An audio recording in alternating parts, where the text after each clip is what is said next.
teman-teman semua, rekan-rekan saya hormati, sesama MPNesian. Oke, langsung aja ya. Saya tuh nggak pandai loh kayak gini-gini, basa-basi. Jadi kontennya yang mau kita bahas hari ini tuh ada 3 kurang lebih. Yang pertama, saya menggunakan bahasa dan pendekatan yang lebih agak semi formal ya, agar nggak kaku sama nggak literatur banget. Tapi ya intinya ada 3 yang akan kita bahas. Yang pertama, ada apa sih ribut-ribut polusi udara? Kayaknya mungkin kalau teman-teman buka detik.com, buka Tempo, Kompas, terus apa lagi TV One atau apa media-media Volkaktif atau apa, itu pasti semua sedang highlight banget polusi udara Jakarta, sampai ada yang ngirim video dari pesawat gitu ya, terus foto gedung-gedung bersmoke dan kabut dan lain-lain. Jadi ya kita akan debunking hal-hal tersebut di diskusi ini. Nah, terus yang kedua kita akan lihat nih, kualitas udara jelek itu sebenarnya salah siapa gitu. Salah mobil, salah aktivitas industri, salah apa yang lagi dihalalkan PLTU gitu ya, apa salah pabrik, salah apa, salah gue, salah teman-teman gue gitu. Salah siapa sebenarnya? Nah, kita akan diskusi di sini siapa yang salah ya berkontribusi terhadap pencemaran udara ini. Dan yang terakhir adalah apakah WFH adalah solusinya? Nah, sesuai dengan temanya, karena sekarang ini kan emang baru kayaknya 2 hari ini ya itu sedang digadang-gadang untuk adanya WFH dari ASN Jakarta kalau nggak salah tuh, mulai WFH ya, untuk menurunkan emisi pencemaran udara. Nah, kita mulai dari yang part pertama dulu. Apa sih sebenarnya yang ribut-ribut nih? Polusi udara nih sebenarnya ada apa sih? Gitu ya.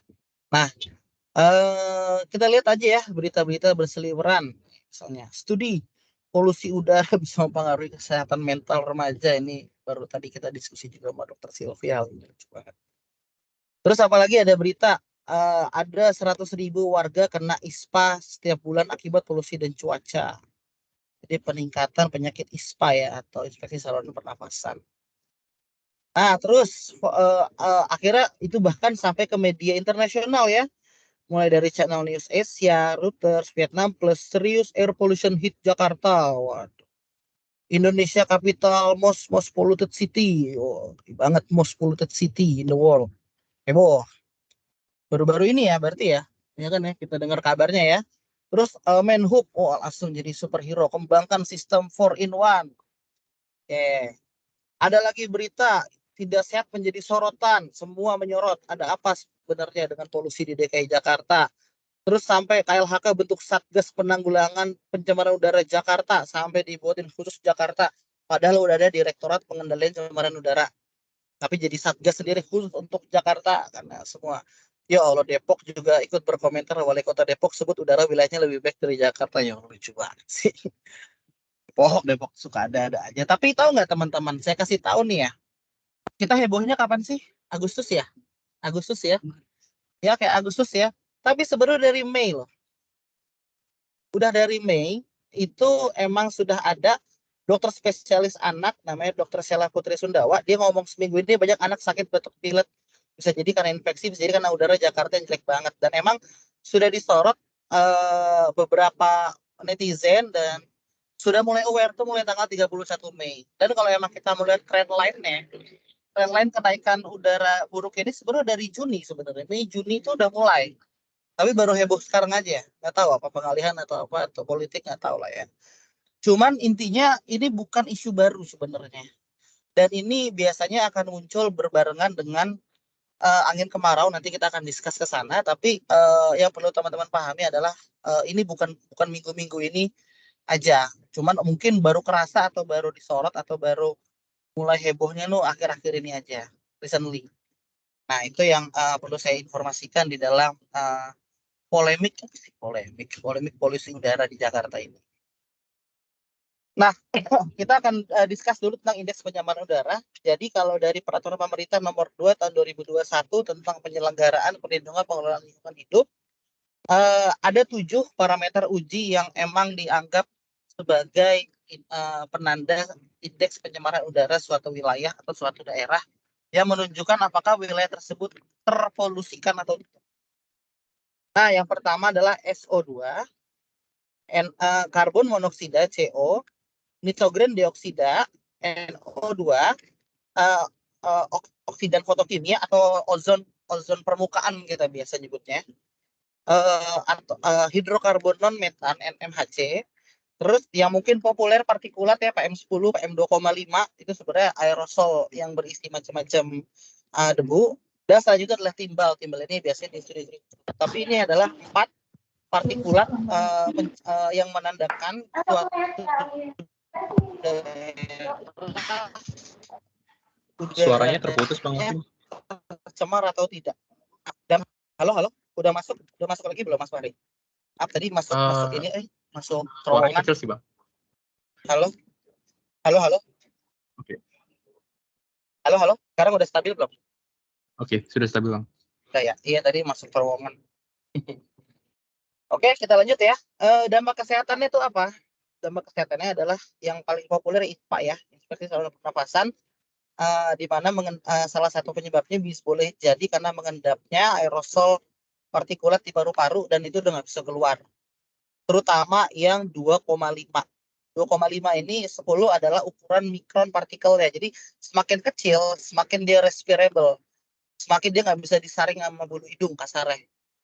Jadi semakin kecil, semakin ngendap di alveoli, di dalam bagian paru-paru, bronkitis, di saluran pernafasan. Nah itu yang akan dampak jangka panjangnya ISPA. Atau kalau yang punya asma biasanya dia akan kambuh gitu ya. Tapi intinya infeksi saluran pernafasan itu yang menjadi highlight pertama adanya polusi udara. Nah yang kedua ada juga resiko karboksi hemoglobin, di mana karbon monoksida, nah ini ada di bagian nomor 2, parameter karbon monoksida ya, di mana secara aktif udara itu hanya boleh mempunyai 4 mikrogram per meter kubik di luar atau setara dengan 4 ppm, di mana di sini akan terjadi kurang lebih mekanismenya nanti koreksi kalau misalnya ada teman-teman medis atau dokter yang bisa menambahkan, tapi intinya adalah secara default emang hemoglobin sel darah merah kita akan mengikat oksigen. Tapi karena lebih menyukai karbon monoksida, lebih gampang bereaksi, akhirnya yang diikat malah karbon monoksida bukan oksigen. Akhirnya tubuh jadi kekurangan oksigen. Nah itu juga biasanya disebut dengan karboksi hemoglobin, ini mungkin terjadi. Dan juga penyakit-penyakit kardiovaskular, penyumbatan darah dan lain-lain akan berujung kepada stroke dan lain-lain. Nah, ini juga bisa jadi karena gas pencemaran terlalu banyak atau gas NO2 terlalu banyak gitu, atau ozon mungkin, atau hidrokarbon lainnya yang bisa menyebabkan tersumbatnya aliran darah. Ya macam-macam efeknya, dan dari partikel juga bisa, dan banyak. Jadi nggak ada kebaikan satupun yang bisa kita dapatkan dari pencemaran udara yang buruk, nggak ada kebaikannya. Nah, di sini mungkin akan saya coba breakdown secara simple ya. Tapi kenapa di sini SO2 salah satu parameter udara adalah karena SO2 di sini mungkin sebentar Pak. Saya ini dulu. Nah, biar lebih seru. Nah, sulfur dioksida ini selain dia juga memang menyebabkan pencemar kimia di udara, dia juga bisa bereaksi dengan uap air di udara dan menurunkan apa yang kita kenal dengan sebagai hujan asam atau acid rain. Nah, jadi tingginya kadar SO2 di udara ya ini adalah penyebab terjadinya hujan asam. Nah, ini biasanya dari mana sih sebenarnya SO2? SO2 ini dari pembakaran, umum banget pembakaran. Pembakaran apapun, proses pengolahan apapun yang ada trace sulfurnya itu akan menghasilkan SO2 pada saat dibakar. Nah, terus kemudian NO2. Karbon monoksida ini umum banget ya kalau pembakaran apapun biasa karbon monoksida. Goreng sate pun juga byproduct-nya juga karbon monoksida CO. Nah, kemudian selanjutnya adalah nitrogen dioksida NO2. NO2 ini biasanya dari pembakaran emisi bergerak atau kalau bahasa resminya adalah sumber emisi bergerak, tapi kita tahunya kendaraan. Jadi biasanya tingginya NO2 di suatu wilayah itu mengindikasikan tingginya pencemaran dari sumber emisi yang bergerak. Karena ada pembakaran kombustibel fosil fuel. Nah, itu dari NO2. Kalau ozon ini adalah oksigen yang nggak bereaksi. Jadi kan sebenarnya udah ada nitrat sama oksigen ya di sekitar kita ya biasanya. Nitrogen sama oksigen di udara kita komposisinya kan udah ada nih di udara kita by default. 19,5% itu oksigen, yang 60% itu nitrogen, kemudian sisanya baru gas-gas campur-campur lain-lain. Tapi mostly oksigen akan bereaksi dengan nitrogen dan kemudian menghasilkan ozon permukaan namanya. Nah, ini sangat toksik untuk kita, ozon permukaan. Kalau ozon di ujung di stratosfer mah nggak apa-apa, biarin dia yang ngelindungin kita dari UV. Tapi kalau di permukaan ini bahaya gitu. Troposfer namanya, ozon troposfer. Nah, kemudian hidrokarbon non metan atau selain metana hidrokarbon, nah ini juga uh, biasanya dari pembakaran atau hidrokarbon macam-macam ya, ini bisa menimbulkan bahaya juga jangka panjang. Nah, dan yang biasanya suka ada di berita itu sebagai indeks Putus-putus suaranya. Putus-putus Bang Alvin. Ozon apa itu tadi? Putus-putus. PM 2,5 mengindikasikan. Halo. Sekarang halo. Oke, dicoba Bang. Halo, Mas Fahri, udah clear? Tadi sampai mana terakhir? Sampai ozon Bang. Ozon lapisan mana itu tadi? Ya. Ozon stratosfer, ya ada ozon stratosfer tuh ozon yang di atas, yang di langit, yang dirusak sama CFC atau gas kulkas kali ya gampangnya ngomongnya. Yang efek rumah kaca itu ya, itu di atas itu ozon atas, ozon stratosfer. Tapi ozon permukaan, nah ini yang bahaya nih. Nah, jadi intinya kesimpulan dari penjelasan simpel saya ini, tidak hanya PM 2,5 sebagai indeks pencemar udara atau PM10 yang populer selalu digadang-gadang, tapi ada faktor-faktor lain juga. Nah, itu yang semoga ini bisa menjadi pengetahuan tambahan bagi rekan-rekan sekalian. Kita lanjut ya, kelamaan di sini. Nah, sekarang cari siapa yang salah nih, yuk. Ini seru nih, karena orang Indonesia kita kan hobinya cari siapa yang salah ya. Nggak usah ada solusinya lah, cari aja siapa yang salah. Wah, ini salah PLTU, wah ini salah mobil, wah ini salah ini. Salah siapa sebenarnya? Nah, sebelum kita cari siapa yang salah, kita cari dulu apa pemicu kualitas udara buruk. Basically cuma ada dua, akibat kegiatan manusia atau akibat alam. Akibat kegiatan manusia ya akibat kegiatan rumah tangga, kegiatan transportasi, emisi dari aktivitas industri, nah itu dan lain-lain. Nah itu pokoknya aktivitas oleh manusia. Kalau untuk alam biasanya apa? Gunung meletus. Nah itu abu vulkaniknya. Atau kebakaran hutan. Kebakaran hutan manusia sih, tapi alam juga nggak tahu ya. Antara lah. Tapi pokoknya intinya ada dua itu aja, akibat manusia dan akibat alam. Atau bahasa gampangnya buatan atau alami. Nah, sebenarnya kalau misalnya dicari siapa yang salah, semua punya kontribusi salah. Baik itu pemerintah ataupun masyarakat, semua nggak ada yang benar. Nggak ada yang bisa dibenarkan dalam buruknya kualitas udara seperti ini. Nah, jadi saya informasikan juga terkait dengan Kementerian Lingkungan Hidup itu punya program pengendalian pencemaran lingkungan. Nah, itu di sana udah mengidentifikasi di roadmap-nya permasalahan teknis terkait dengan pencemaran udara. Nah, jadi kita akan bahas dari sisi kementerian sendiri. Apa yang menjadi masalah, apa yang menjadi isu di pemerintah, di Kementerian Lingkungan Hidup kita, karena di sini yang garda terdepan melindungi lingkungan kan Kementerian Lingkungan Hidup ya. Itu ya. Apa yang jadi masalah? Yang pertama, pemerintah daerah banyak tidak melakukan pemantauan kualitas udara. Banyak yang ngumpulin data. Jadi tidak bisa tergambar secara menyeluruh datanya. Nah, kalau datanya jelek, kita nggak bisa merumuskan kebijakan apapun, sulit. Jadi datanya belum perfect lah.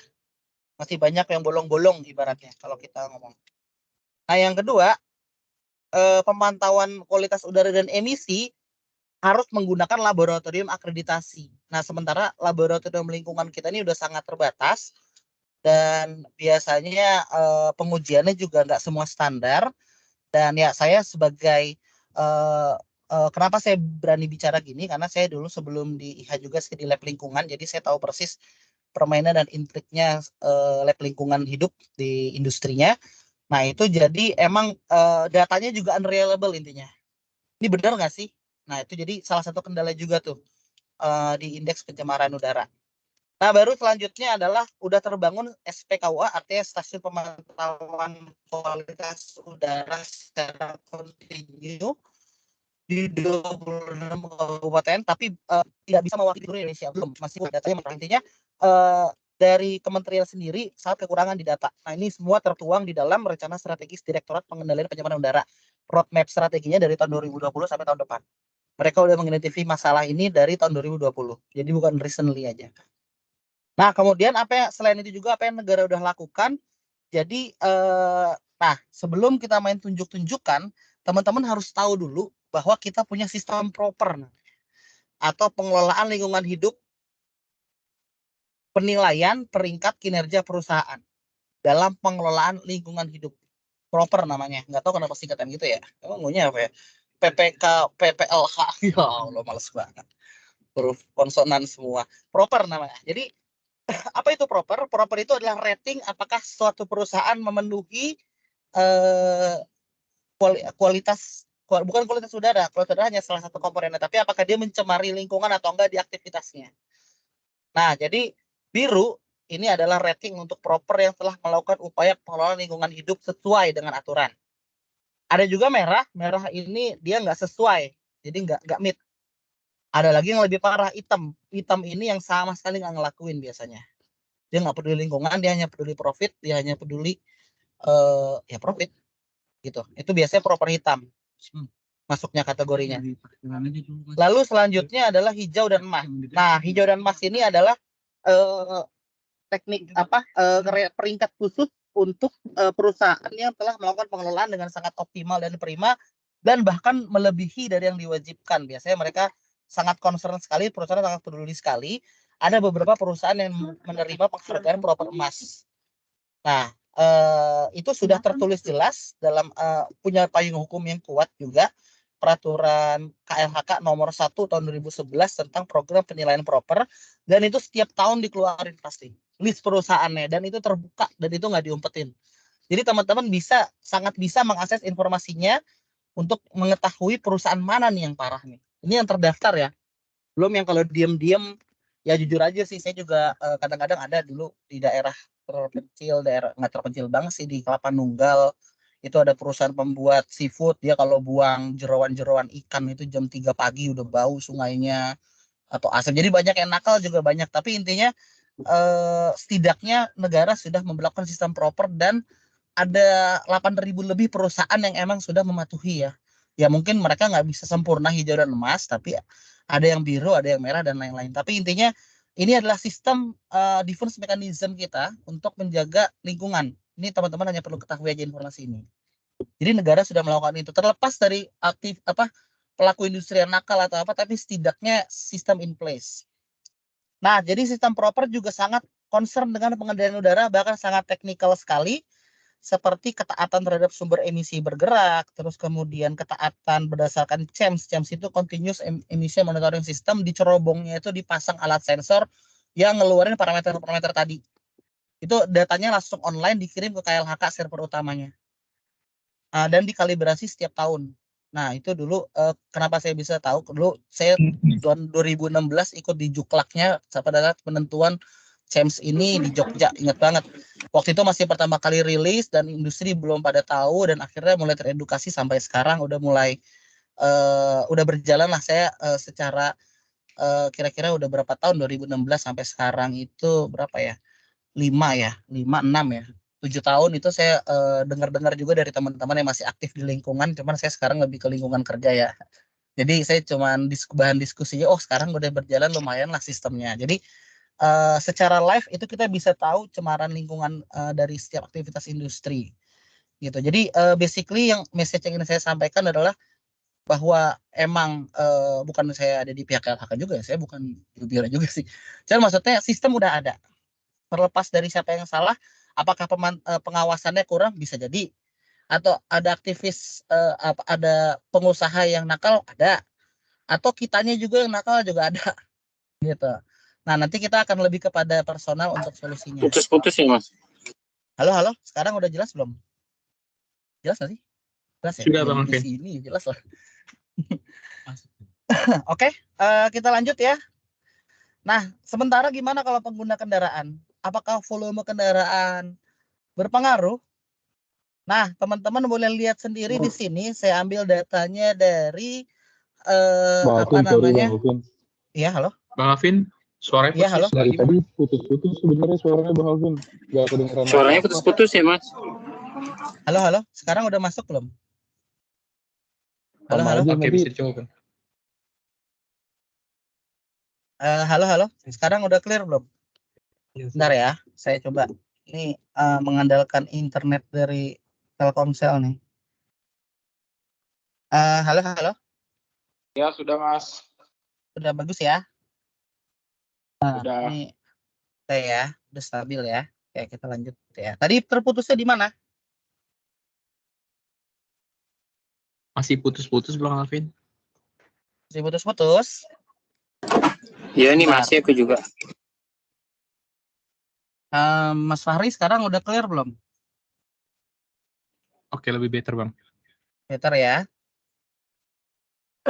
Oke, saya coba ya. Saya lanjutin lagi. Tadi terputusnya di mana, Mas Fahri? Gimana, Bang? Putus-putus, Bang? Terputusnya tadi di mana?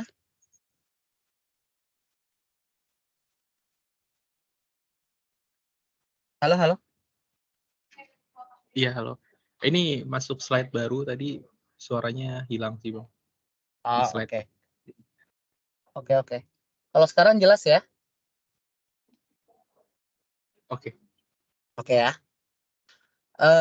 Oke, kita lanjut. Nah, bagaimana dengan penggunaan kendaraan pribadi atau kita biasanya dikategorikannya sebagai sumber emisi bergerak?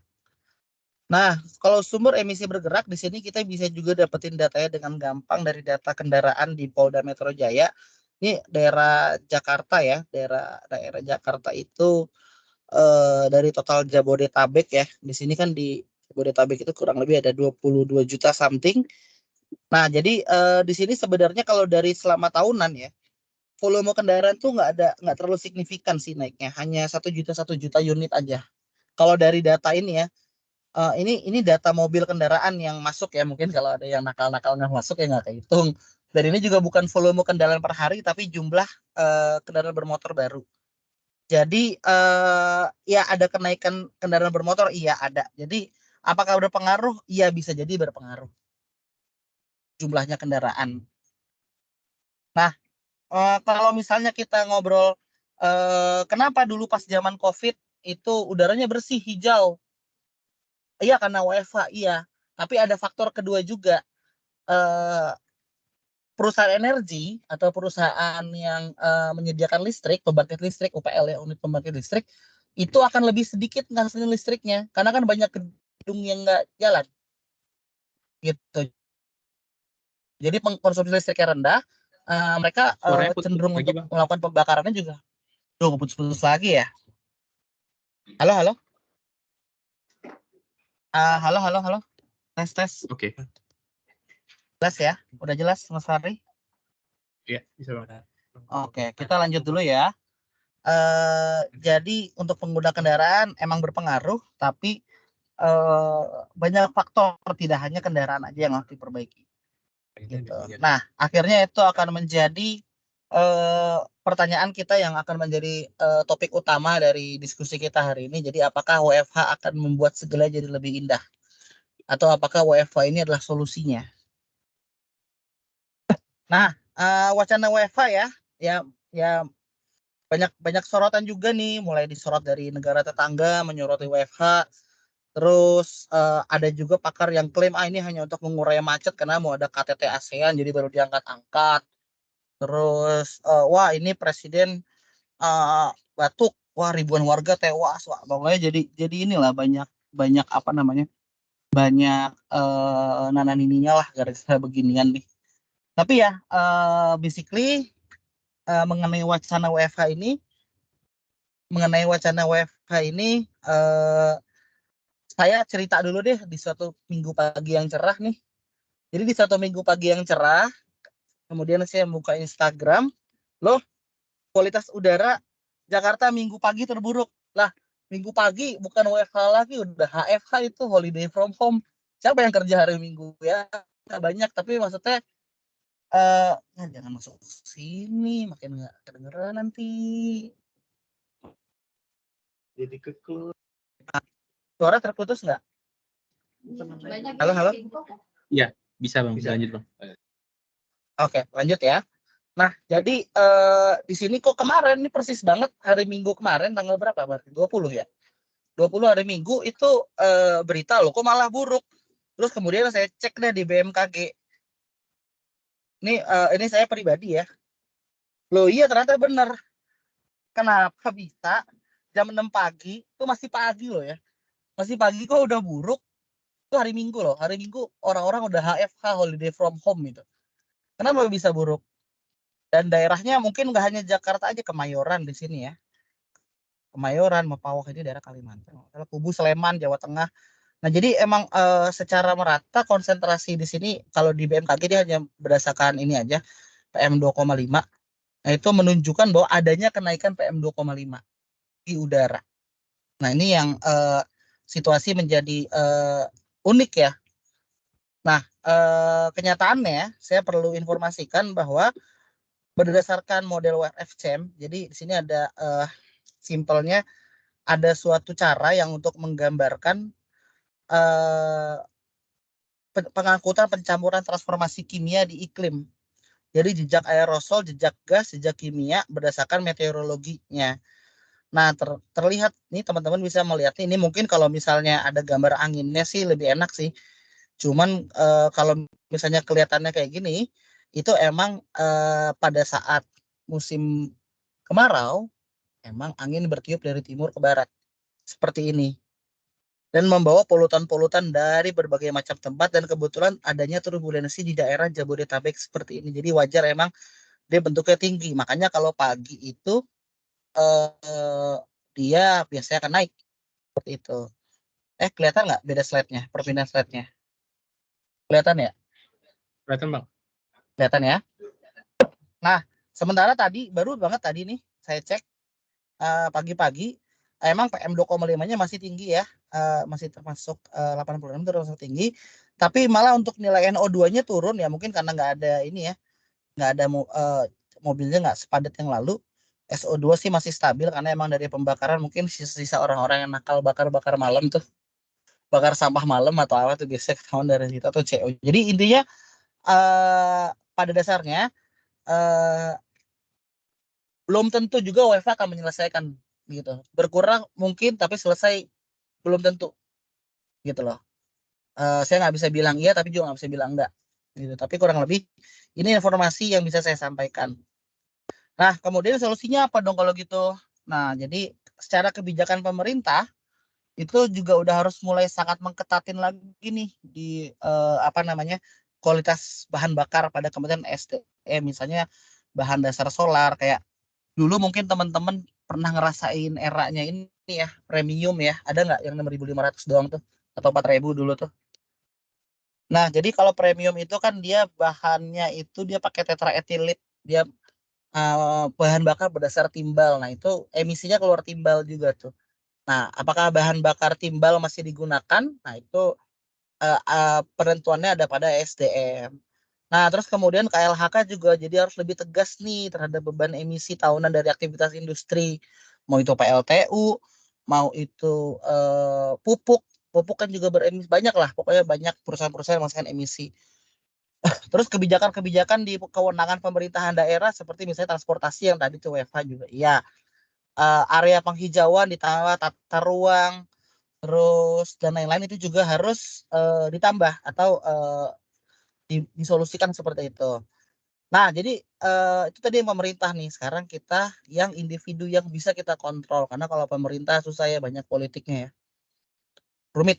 Nah, kalau yang individu, apa yang pertama adalah berkendara secara efisien atau kita terapkan smart driving atau eco driving. Nanti akan kita bahas.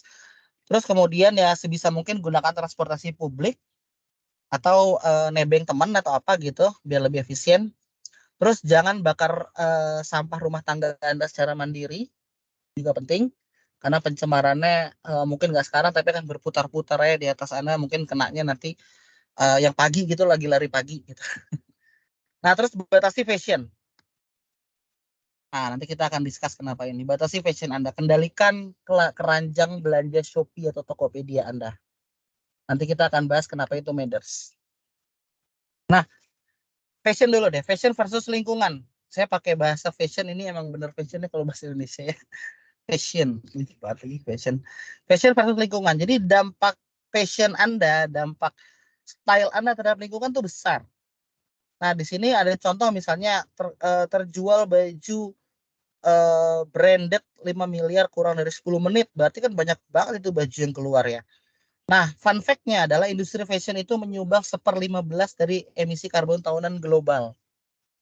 Nah, terus kemudian produksi pakaian itu menyumbang 10% dari emisi karbon global. Nah, setiap tahun itu 23 juta pasang sepatu per tahun di mana akan menghasilkan emisi gas CO sebanyak 313 metrik ton setiap tahun. Nah, sementara industri fashion ini kualitasnya ketat, tapi atas nama selera, ininya belok dikit nggak boleh, itunya belok dikit nggak boleh. Kemana yang reject? Digunting, dibakar, jadi emisi. Nah, itu adalah downside dari dunia fashion. Karena kalau fashion ini berdasarkan kualitinya kan ya, maksudnya ini warnanya belok dikit, warnanya agak pudar dikit, karena mereka ketat di apa ya, di estetika gitu ya. Libahnya itu banyak banget, dan saya juga dulu pernah namanya trial burn test. Jadi sebelum kita ngebakar itu kita harus ngetes cemaran bakarannya di salah satu pabrik semen. Itu untuk nguji kalau dia ganti bahan bakar buat boilernya itu diganti jadi sepatu bekas atau baju-baju bekas atau kain majun bekas. Nah, itu dibakar buat jadi bahan baku. Dampaknya terhadap emisi apa? Nah, tapi basically fashion yang sedang teman-teman fashion yang teman-teman kenakan itu memiliki resiko terhadap lingkungan.